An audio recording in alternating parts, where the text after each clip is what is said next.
Hello mga kababayan, ako po si Alejandra, pero pwede niyo akong tawagin na Alin. Ako po isang engineer dito sa UK and today is one of the days where I'm working from home kasi sa kumpanya po namin may policy kami na we can work from home twice a week. So samahan niyo po ako. So ayan na nga po, ako yung nag-work na answering some emails whilst waiting for a simulation. I like working from home kasi pwede akong maging more productive and pwedeng maglaba, pwedeng magluto habang nag-work.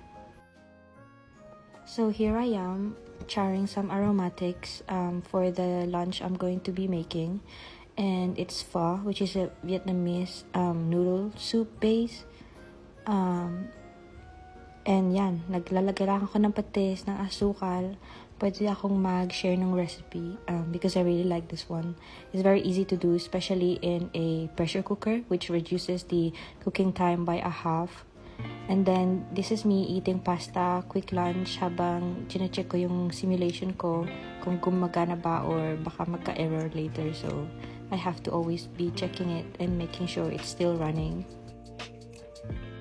And then, dito naman, nag-grocery na po ako after lunch. And, yan, inaayos ko na, nilalagay ko na sa rep. Tapos, hinuhugasan ko na yung mga ginamit kong, mga kawali and ganun.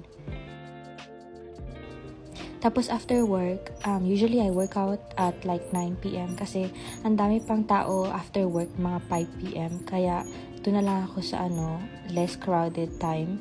And it was an upper body day. I actually got myself a PT kasi I really want to be consistent with the gym kasi my goal is to gain more muscle so I can like put on some weight kasi 25 na ako and 48 kilograms pa lang.